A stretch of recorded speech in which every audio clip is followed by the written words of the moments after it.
Alright, Travis Wayne Goodsoe.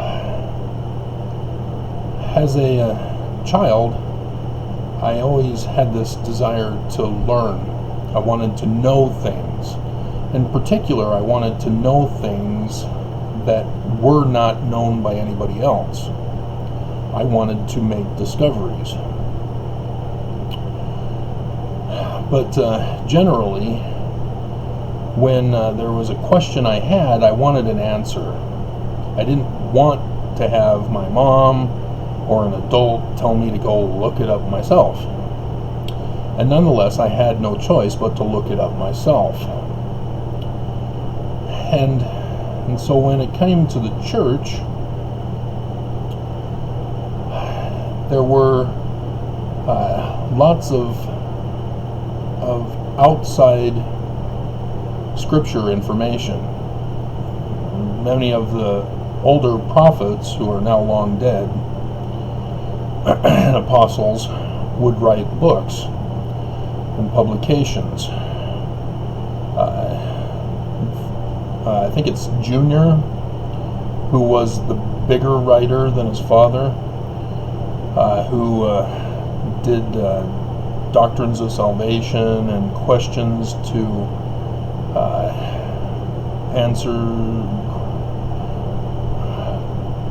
gospel answers, or questions, or something like that. Gospel questions to answers, I don't know. Can't remember the title anymore. Then there's Bruce R. McConkie, who did the Messiah series and Mormon doctrine and all that stuff. So there was a lot of second-hand information. But when it comes to questions that we as Mormons have that are not talked about or brought up or referred to in manuals or other church-approved curriculum publications, and the prophets are refusing to answer questions now, it makes it difficult for Mormons to seek answers. And when the church condemns seeking knowledge outside of the approved material, you then have to ask yourself why. They're not giving us the answers. They're purposely not answering them. They're purposely keeping it hidden from us. And the tradition among Mormons is that, oh, it's not essential to my eternal salvation, or I will know when the prophets say it's time to know, and they'll tell us, and blah, blah, blah. And so we're in the latter days, for example, and the prophets are silent, the prophets are in denial, and the prophets are even contrary. And it's causing a division in Mormonism, as Mormons know it's coming, know there are severe signs blatantly advertising themselves, and yet they're supposed to just sit back and trust them, trust the prophets. And in church history even, the church has exposed itself as having lied to us and purposely kept knowledge from us. You know, it used to be that Joseph Smith was a translator, that he looked directly at the plates to dictate to Martin Harris and then Oliver Cowdery what was on the plates. And now it's one rock that was in a hat.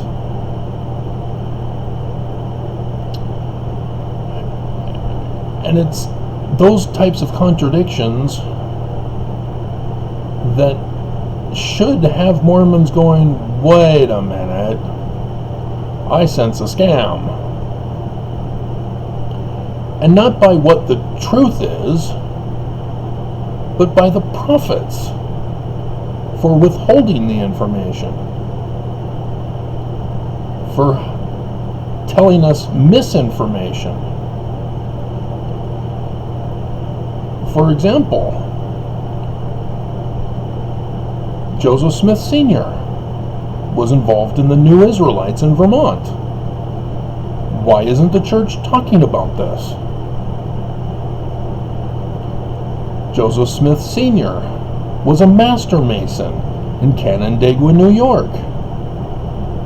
Why isn't the church talking about this? And you'd think that the church in our day and age, with digital technologies and forensics investigations and tools of science, that you'd think the church would want to get ahead of this in preparation for when it comes out, so that they can say, yeah, we've been telling our Mormons this the whole time. See, science confirms we're right. But nope, science instead keeps chipping away at the legitimacy of the church, as the church remains defiant and keeps trying to build up the wall around Mormons and their access to knowledge. As Oaks in was it times merging all into one here, but it was an October conference, either last year or 2019. I think 2019, because I think 2020 was his trust in the Lord for polygamy, and so his anti-science was 19, I think, right before the exposure of the whistleblower from Ensign Peak Associates. But he outright denied science. Said science has its purposes, but not when it comes to religion. Even church history? Excuse me? And ancient languages, that's a science. That's for translators. Why aren't the prophets taking the title of translator? And you'd think they'd want to get ahead of it, but instead they're having to respond. And when you get caught having to respond and to backtrack, it looks bad for you. It looks very bad for you. And so, when, for example, it comes to Joseph Smith Sr. and Canandaigua, New York, as a Master Mason of the York Rites Lodge, which has the Knights Templar as the highest rank. Anybody familiar with the Knights Templar? Holy Grail, which is the bloodline. You know, Dan Brown in Da Vinci Code tried to say that, well, Sophia was a heavenly mortal mixture. That's why she was able to have superhuman powers of calming him down in tight spaces.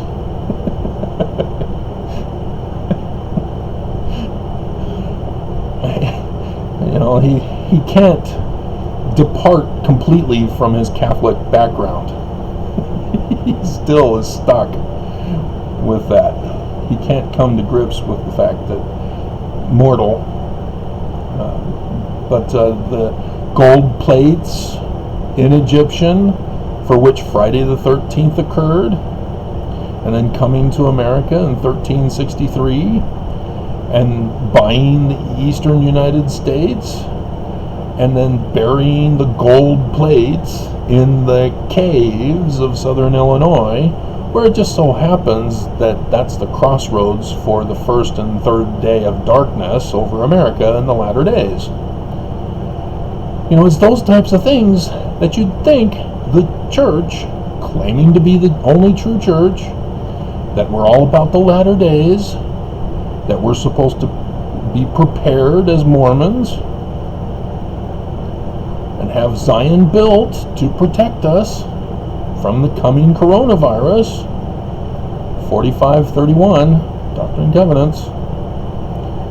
And yet, we got sent to the slaughter. It was every man for themselves, survival of the fittest. If you aren't prepared, you're supposed to suffer. That's the true church by Jesus Christ, who's not supposed to be Jesus Christ, but a mortal man. And so when you look back and you see Heber C. Kimball went to Canandaigua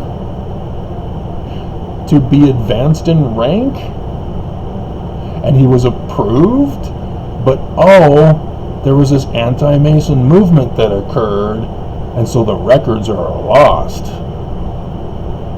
And he fails to mention Joseph Smith Sr.?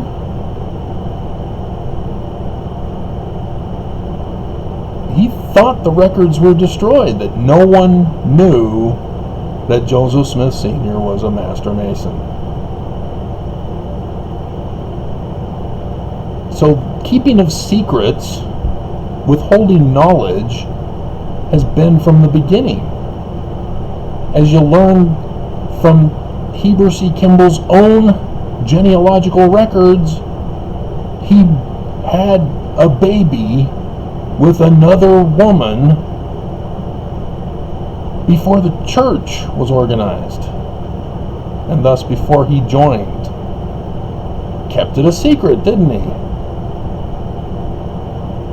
So Heber C. Kimball knew about the Smiths and what was going on, and was already practicing polygamy. And as it turns out, he and his buddy Brigham Young are accusing Joseph Smith of polygamy in secret. Who is practicing it in secret? The one making the false accusation. It's these kinds of things that are being kept from us. And if you didn't know, the New Israelites are all about Kabbalah, which is Jewish mysticism, which you can find in the replacement of the 116 pages, the Tree of Life, and the Holiness to the Lord parchment. Yeah, that's a star chart, because they were also apocalyptic about the latter days. And so is it any wonder that he was also a York, or in the Yorkites, with the Knights Templar as the highest rank? The church is a combination of the two organizations, with Sidney Rigdon's desired rituals for Sunday sacrament and services, along with baptism at 8 years old, and some other stuff that he wanted, and got paid because science has confirmed Sidney Rigdon is the major author of the Book of Mormon, by being able to go right to work on revising the whole Bible, because Alexander Campbell refused, only wanted to do the New Testament. So Sidney Rigdon said, I'm out. Isn't that interesting? But it's those kinds of things that are being kept from Mormons. And how are we supposed to reconcile that when the church tells us not to go searching for the answers that they refuse to give? It's a bit disturbing. It's troubling. And especially when you realize the truth as to why. Because you don't need to get them to confess. It's blatantly obvious. But only by pursuing truth.